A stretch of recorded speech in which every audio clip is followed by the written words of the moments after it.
Kong Skull Island is the newest King Kong movie and the second movie in this MonsterVerse, the first being Godzilla. Now, as you all know, Kong Skull Island was another movie that I was very excited for this year. I'm a big fan of King Kong. The last King Kong movie we got, the one done by Peter Jackson, I was a big fan of. I was also a big fan of the Godzilla movie that came out in 2014. I know that doesn't speak for everybody, but I personally thought it was great. So I was very interested to see what a movie surrounding King Kong, a new movie surrounding King Kong rather, was gonna be like. I did a couple trailer reactions and trailer reviews for this movie, and from what I saw in the trailers, this looked like it was gonna be awesome. And now that I've seen Kong Skull Island, it's time for me to give you guys my spoiler-filled thoughts on how I truly felt about it. So one of the first things that happens is we see John Goodman. He's a guy who works for Monarch. He's come in possession of this map that leads him to an uncharted island known as Skull Island. And John Goodman, he really wants to check out this island because, you know, it's technically uncharted territory and he feels there's a lot that could be uncovered on there. So with that, he hires Samuel L. Jackson, who's a U.S. Army colonel, and his little, you know, unit of soldiers to come along with him. He also hires Tom Hiddleston, who's this great tracker, and also Brie Larson, who's just some photojournalist. They all arrive at Skull Island in these choppers, and immediately they start dropping explosives onto the island to test how hollow the ground is. And when they do that, who are they greeted by?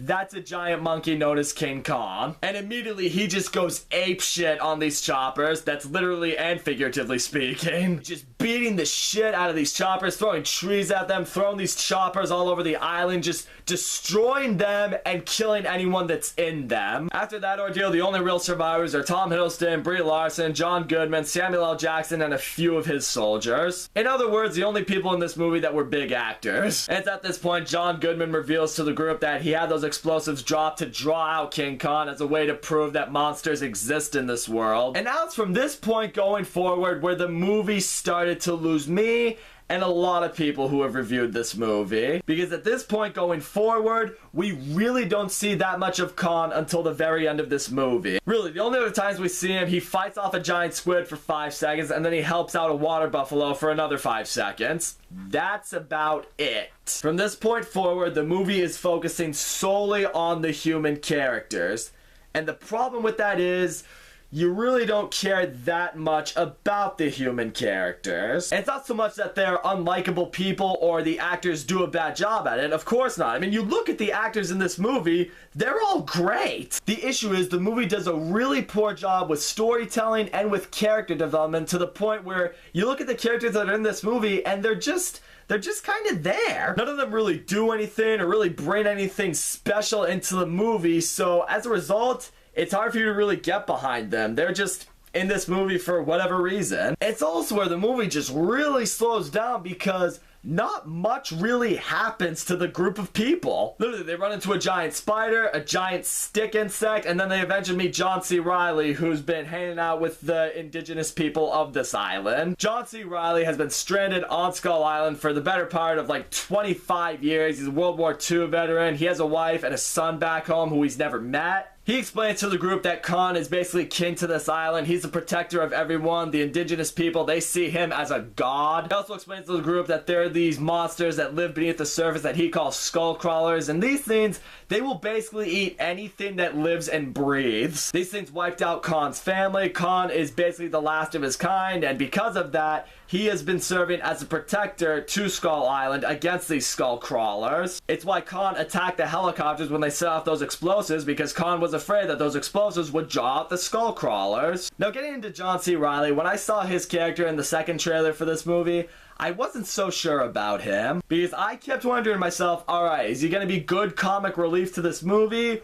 Or is he just going to turn into a total cartoon? I will say, in the movie, he does deliver some funny lines. He's not an unlikable character per se, but there are quite a few moments in this movie where he does really become a cartoon. And now eventually along the way, John C. Reilly, Tom Hiddleston, Brie Larson, they eventually reunite with Samuel L. Jackson and his army. And it's here where we discover that Samuel L. Jackson is planning to kill Kong for killing his soldiers during the whole helicopter incident. This was after the group was able to survive an attack by this big group of skull crawlers. They were somehow able to get out of there alive, most of them anyway. And John C. Reilly, he tries to plead with Samuel L. Jackson like, no, you can't kill Kong, because if you do, no other animal on this island will be able to stop those skull crawlers. They'll kill everything. It's also at this time Tom Hiddleston and Brie Larson, they also try to back up John C. Reilly because they've had a moment to interact with Khan, and they really do see that he is a good creature that's just trying to protect his home. But here you see Samuel L. Jackson is just so consumed with revenge that he sets off all these explosions to kill Khan. They do severely weaken him, and now it's because of that is where real trouble sets in, because now the big one, which is basically the skull crawler of skull crawlers, has now emerged from the surface, and now it's prepared to wreck shit. This thing's just trying to kill everything. The surviving people, they're trying to fight off any way that they can, but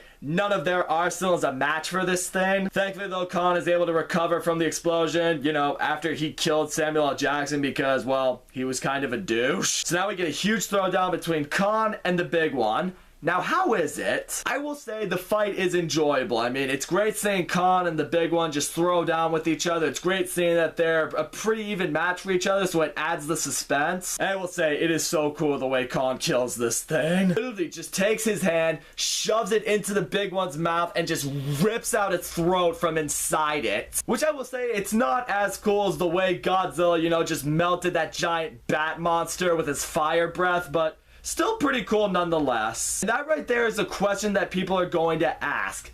Does Kong Skull Island match up with Godzilla? And for me, it doesn't. The reason for that is, although Godzilla wasn't in his movie very much, I will say, the story in Godzilla was better, the human characters in Godzilla I felt were better, and that massive throwdown at the end of Godzilla was a lot cooler and paid off big time in Godzilla. And that's the problem right there. You want to see this movie be really good because you want it to inspire confidence in this MonsterVerse going forward. You want all these movies to be great, so you know it's set up for something awesome later on. So when you have one good movie and the one movie that's just not as good as it can be, it does lower your confidence a little bit. And then at the very end of this movie, we see Tom Hiddleston and Brie Larson. They get interviewed by Monarch. They show them all these slideshows of these drawings of these big monsters. And then to top it all off, just as the screen goes black at the end of this post-credit scene, you hear Godzilla's roar, completely implying that a Godzilla vs. Kong movie is coming out soon. It will definitely be interesting to see how that plans out. No doubt about it. So all in all, I will say Kong Skull Island was an enjoyable movie,